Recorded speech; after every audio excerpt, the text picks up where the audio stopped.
Jadi hamdan wa syukrulillah, asyhadu an la ilaha illallah wa la syarikalah wa asyhadu anna Muhammadan abduhu wa rasuluh, amma ba'd.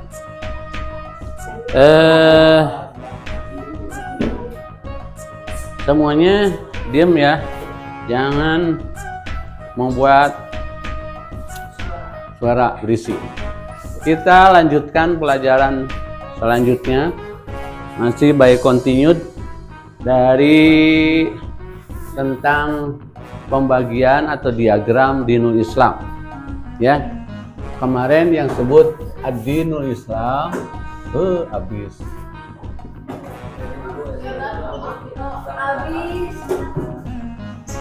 Ya, dinul Islam.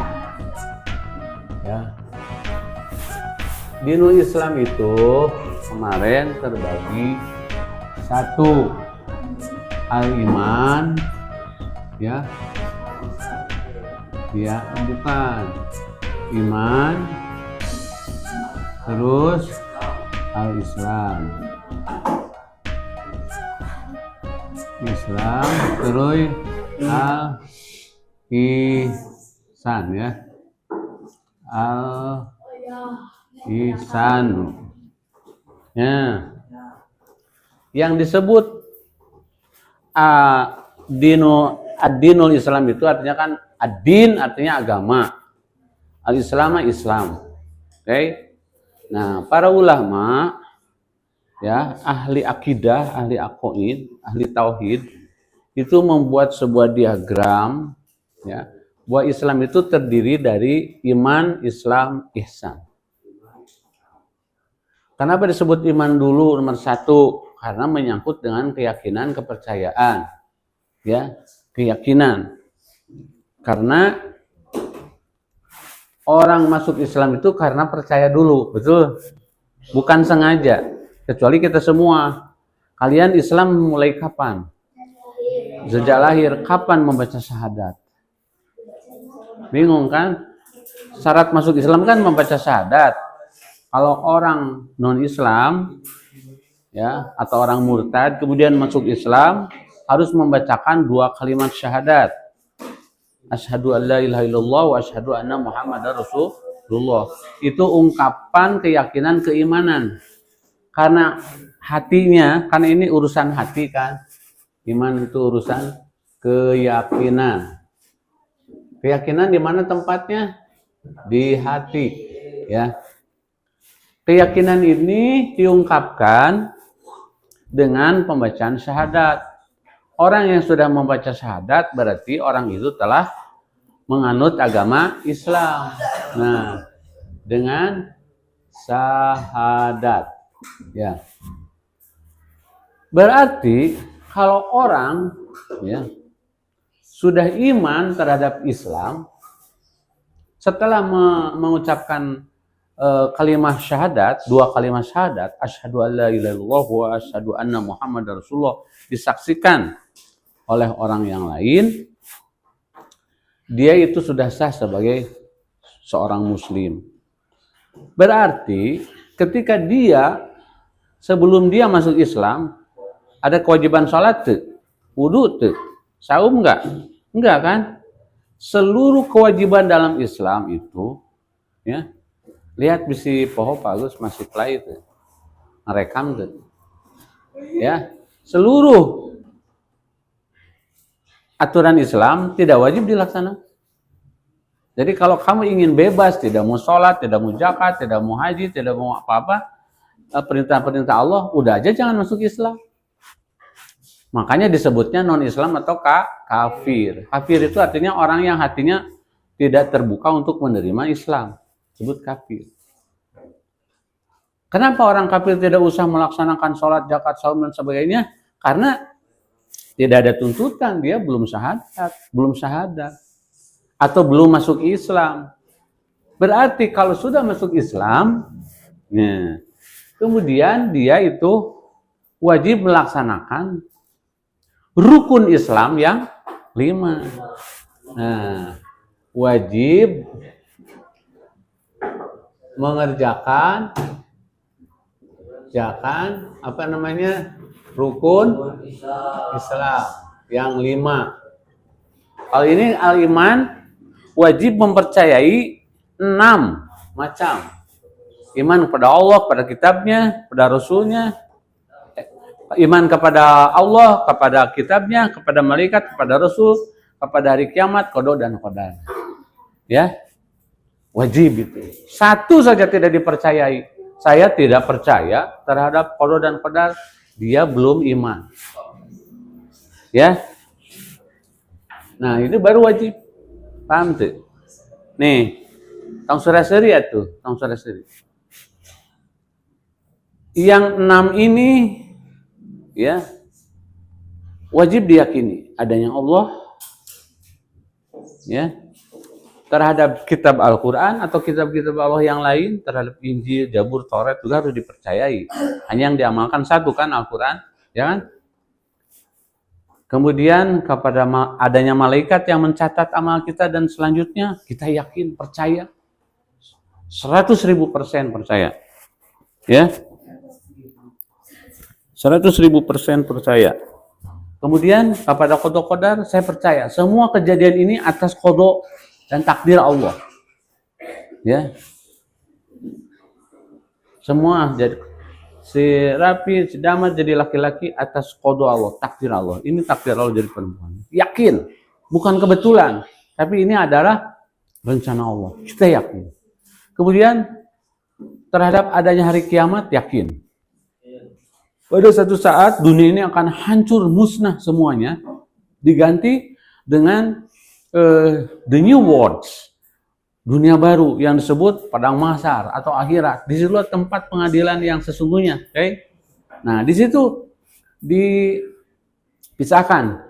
Ketika di dunia karyanya bagus, memenuhi kewajiban-kewajiban, ya, imannya bagus, Islamnya bagus, ya, berpotensi dia masuk surga. Tapi tidak semuanya umat Islam masuk surga kan? Kalau umat Islamnya misalnya tidak mengerjakan kewajiban-kewajiban selaku muslim, berpotensi masuk neraka. Ya. Seperti orang kafir.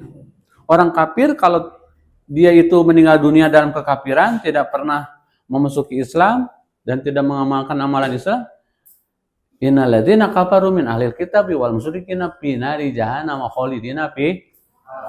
Jelas kan? Jadi ini semua adalah media agar kita terselamatkan dunia dan akhirat. Iman itu apa gitu kan? Al-imanu tasdiqu bil qalbi. Iman itu sesuatu tasdiq yang dibenarkan oleh hati. Saya yakin Allah itu ada. Bukan katanya, saya yakin. Wa qaulun bilisanin, dan diucapkan dengan lisan. Saya yakin, saya iman, diucapkan dengan mulut. Keluar, asyhadu an la ilaha illallah wa asyhadu anna Muhammadar Rasulullah. Aku yakin bahwa tiada Tuhan selain Allah yang wajib diibadahi selain Allah. Dan saya yakin bahwa Muhammad itu sebagai utusan Allah. Itu keluar dari mulutnya. Kenapa? Karena ungkapan dari iman. Kan? Ungkapan dari iman. Wa amalun bil arkan, diamalkan oleh arkan, rukun. Arkan itu apa? Fisik. Jasmani kita mengamalkan. Sholat dengan fisik, wudu dengan fisik, kan? Dengan badan, kan? Ibadah haji dengan badan, dan harus dicatat dalam pikiran kamu. Ya. Penjelasan Paus ini harus bisa menjelaskan lagi, memberikan presentasi kepada yang lain nanti pada satu saat. Hasil dari pendengaran saat ini, malam ini, kamu bisa mempresentasikan, bisa menyampaikan kepada orang lain dalam momen-momen tertentu, dalam event-event tertentu. Misalnya di sekolah kamu misalnya disuruh ceramah. Oh, ingat ceramah Pak Agus dulu. Menjelaskan para hadirin, Islam itu apa? Adin bahasa Arabnya, bahasa kitanya agama. Jelas bisa mempresentasikan kalau didengerin. Oke? Nah, Islam itu apa? Tadi iman apa? Ya tadi, apakah iman itu? Tuh kan tadi diyakini oleh hati, diucapkan oleh mulut, diamalkan dengan anggota Karena Islam, apakah Islam? Al-Islamu antas hada an la ilaha illallah wa anna muhammadar rasulullah wa tuqimus sholata wa tutiyaz zakata wa tasuma ramadana wa tahijjal baita in istata'a ilaihi sabila. Artinya, Islam itu adalah antas hada an la ilaha illallah wa anna muhammadar rasulullah, satu syahadat. Islam itu habis ini syahadat, sholat, zakat, saum, haji. Itu pokok-pokoknya Islam itu ini. Pertama syahadat, sudah kan kita meyakini, apalagi kita kan Islamnya sudah disyahadatin oleh orang tua, oleh nenek moyang kita dulu, jadi kita kan keturunan. Kenapa tidak usah syahadat lagi? Karena tiap yang dilahirkan itu dalam kondisi ada suami istri hamil, tapi agamanya Kristen misalnya atau Yahudi. Kemudian lahir brol, bayi itu Islam tidak? Islam. Disebutnya Islam fitriyah, dia itu Islam. Jadi kulu mauludin yuladu alal fitrah, setiap yang dilahirkan itu sudah Islam. Mau anak Yahudi, anak Nasrani, anak Muslim, udah Islam. Hanya nanti setelah dia balik, bisa jadi berubah keislamannya karena dididikan oleh orang tuanya, dibaptis, sekolahin Kristen, jadi robah, jadi kafir. Kapan mulai kafirnya? Mulai bisa menggunakan akal sehatnya. Makanya disebut balig. Dia sebut balig itu adalah orang yang sudah atau mumayyiz itu orang yang sudah bisa mana kanan, mana kiri itu. Udah otaknya bisa digunakan, itu mumayyiz. Dan mulai saat itu harusnya dia dibina oleh Islam, ya kan? Terus kemudian sholat wajib. Dengerin, man taroka sholatan, barang saya meninggalkan sholat muta'amidan dengan berturut-turut, faqad kafara jiharon, dia itu kafir. Berarti syarat Islam itu sholat. Kalau tidak sholat bukan Islam sebenarnya. Hanya pengakuan saja disebut Islam KTP. Jadi itu ada sanksi, orang yang tidak sholat itu akan dimasukkan ke dalam neraka sakor. Yang mengerikan itu. Jadi yang namanya wajib itu tidak ada pilihan, harus dilakukan sesuai dengan kemampuan. Terus zakat, orang yang memiliki harta tertentu, memahami. Orang-orang Islam yang sholat, yang memiliki harta tertentu, jumlah tertentu, wajib mengeluarkan zakat 2,5%.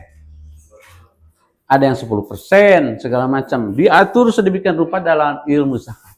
Wajib dikeluarkan. Kalau tidak, akan dipatuk dengan ular yang butak. Itu ancaman-ancaman yang sangat mengerikan dari Rasulullah. Kemudian saum minimal yang wajib itu saum Ramadan sebulan wajib. Jadi jangan gitu, aku toh sama sebulan saum. Emang harus wajib, jangan merasa bangga. Kalau saum sunat wajar merasa bangga. Kalau Ramadan jangan merasa bangga, emang kewajiban kita yang mampu. Yang terakhir apa? Haji. Orang yang memiliki harta sejumlah harta tertentu, mampu di jalannya sampai ke Mekah seumur hidup, just one, only one, sekali seumur hidup, wajib, kecuali umroh. Oke, itulah Islam. Nah, apa ihsan? Ihsan itu tasawuf. Kalau membangun sok ayakinya, ngebangun, mulai pondasi. Ini habis padahal loba itu tanya spidol tadi perpus pondasi, bikin rumah terus pasang genteng semuanya. Yang terakhir apa biasanya? Mengecat. Mengecat. Jadi mempercantik rumah, yang finishing disebutnya. Kalau wanita itu di make up, ya. Kalau perempuan supaya cantik di make up. Ya, di make up biar cantik, ya. Nah, ini adalah make up-nya ini nih, anak-anak. Make up-nya Al-Ihsan. Penghalus iman dan ihsan. Akhlak yang baik. Dia melakukan sholat, menjauhi fasad dan munkar. Akhlaknya baik. Sama sesama baik, sama orang tua hormat. Sama teman memuliakan orang tua, menghormati sama teman. Menyayangi orang-orang yang di bawah kita. Pokoknya akhlaknya baik. Ya. Kenapa disebut ini buahnya? Kan waktu itu ya, buahnya, buah dari iman dan Amin udah dijelaskan. Ketika ditanya Rasulullah, apakah ihsan itu? Mal ihsan. Al ihsanu anta budallaha ka'annaka tarahu fa in lam takun tarahu fa innallaha yaraka. Irgi diam gitu. Ihsan itu adalah kalian menyembah Allah, ya, seolah-olah kamu melihat Allah. Meskipun kalian tidak bisa melihat Allah, Allah itu melihat kamu. Jadi tidak usah kita membayangkan Allah itu kayak apa, tapi yang jelas Allah itu sedang melihat kita. Kalau kita sudah bisa menghadirkan, seperti itu disebut ihsan. Orang yang taqarrub. Orang yang dekat dengan Allah. Ya kan? Tuh. Ini al-ihsan. Dengerin. Ini al-Islam itu bukan hanya 5 yang wajib dilakukan. Semua yang dicontohkan Rasul, yang diberitahu Al-Quran, harus diamalkan sesuai kemampuan. Idza amartukum bisyai' fa'tu minhu mastata'tum wa idza nahaytukum fantahu. Apabila kalian memperoleh perintah Allah, baik dalam Al-Quran maupun hadis, ya, amalkan sesuai kemampuanmu sampai batas kemampuanmu. Wa idza nahaytukum fantahu. Apabila memperoleh larangan Allah, ini haram, ini makruh, fantahu, jauhi oleh kalian. Nah, ini ada sebuah kaidah nih. Ini hafalkan ya. Al-aslu fil ibadati Al-aslu fil ibadah mamnuun.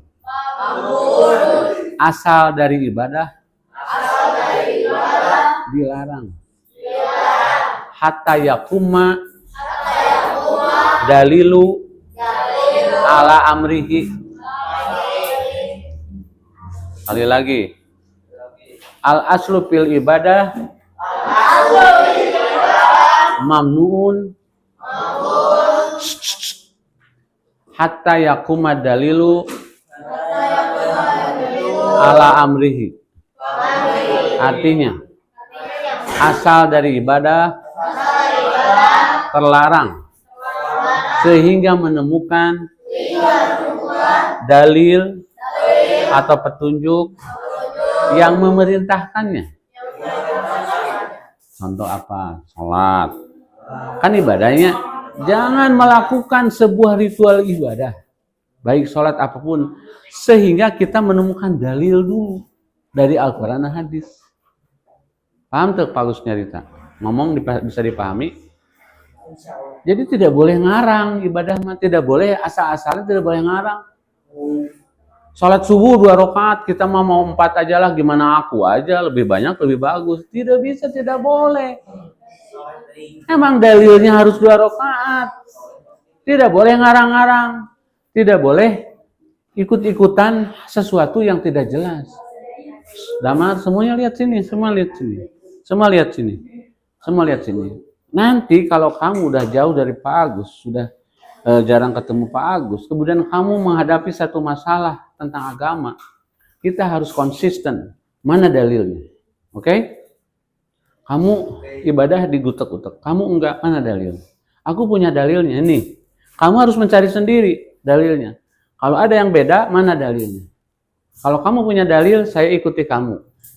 Dalil itu apa? Petunjuk dari Rasul. Dari Al-Quran dan hadis. Kan sumber Islam itu dua apa? Sumber dalam Islam itu apa? Al-Quran dan hadis atau sunnah Rasul. Ya, Quran dan sunnah. Quran dan sunnah. Quran dan hadis yang sahih. Ingat tuh? Lupa mual. Kamu suka melakukan seperti itu, Damar? Punya dalilnya enggak? Kamu punya, saya punya. Makanya apa yang kita lakukan itu harus punya dalilnya. Biar ada orang yang nanya, bisa menjawab. Jangan kata si itu, kata si kata Pak Agus, kata guru saya, jangan. Kata Nabi, ini dalilnya. Qala Rasulullah SAW. Ini ayatnya, konsisten. Mau ngomong apa lagi kalau kita punya dalil? Kenapa sih kamu kalau atahiyat digini-gini curugnya? Saya ngikutin Rasul. Kan Rasul kayak gitu. Kata Rasulullah, gimana dalam hadisnya? Rasulullah itu paro'aituhu yuharikuha yad'u biha. Rasul ketika tahiyat menggerak-gerakkan telunjuk sambil berdoa. Itu dalil saya. Tapi kamu suka beda dengan saya, mana dalilnya? Bingungin, dalil. Oke? Sini lihatnya. Jangan gini, jangan asal bayel beda-beda. Biarin, tapi kita ketika mengamalkan harus punya pegangan biar bisa mempertanggungjawabkan apa yang kita amalkan. Paham tuh bagus ngomong? Agar kita bisa mempertanggungjawabkan baik di dunia dengan orang-orang ataupun dengan Allah nanti di akhirat ketika ditanya. Dalam Al-Quran surat Al-Isra dikatakan bahwa Inna ahrajakum min butuni ummatikum. Kamu asalnya dikeluarkan dari perut ibumu. La ta'lamuna syai'a, tidak tahu apa-apa, tidak tahu dalil ilmu, tidak tahu apa. Kemudian akan diminta pertanggungjawaban. Apa yang didengar, apa yang di dalam hati, apa yang di dalam pikiran, semua akan diminta pertanggungjawab. Kamu dulu melakukan itu, apa dasarnya? Bakal ditanya. Paham? Bakal ditanya dalilnya. Makanya ini harus ingat, Islam itu dasarnya Quran, hadis. Kalau selain ibadah, boleh nggak asalnya? Selain ibadah, boleh nggak? Boleh. Bacakan. Al-aslu fi syai'in mubahun hatta yaquma dalilu ala tahrimu. Nah, jadi apapun boleh kita lakukan di dalam hidup ini. Ya Allah, dengerin. Irgi ke sini lihatnya, jangan korek-korek wae. Nih dengerin. Segala sesuatu boleh kita lakukan. Mau apa saja, mau melakukan apa saja boleh pada dasarnya. Kecuali kalau Allah melarang. Paham tuh? Kalau ibadah tidak boleh. Ibadah tidak boleh kecuali ada perintah. Melakukan apapun boleh kecuali ada yang melarang. Pacaran boleh enggak? Karena ada yang pacaran sudah kawin boleh enggak? Boleh kalau sudah kawin. Kawin dulu baru pacaran, bukan pacaran dulu baru kawin. Karena diajarkan oleh Belanda, karena diajarin Belanda dulu pacaran dulu kawin. Kan orang kafir Belanda, Islamnya tidak ada. Ya, kawin dulu, ta'aruf dulu, kemudian nikah, kemudian pacaran. Pacaran itu cinta-cintaan, saling menyayangi dan selanjutnya. Ya. Apa yang diperintahkan Allah dalam Al-Qur'an? Apa yang diperintahkan Allah dalam Al-Qur'an hukumnya wajib. Termasuk di jilbab. Dalam surat An-Nur ayat 31, Al-Ahzab 59, nanti lihat ya. Al-Ahzab Al-Ahzab 59 ya. An-Nur ayat 31 itu dalil Quran bahwa wanita itu bukan hanya menutup kerudung, tapi juga kerudungnya harus panjang, harus menutup dadamu.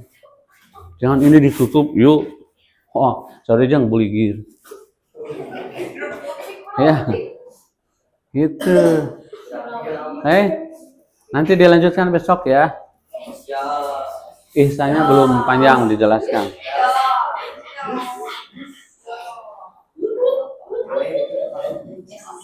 Tidak ada la'an.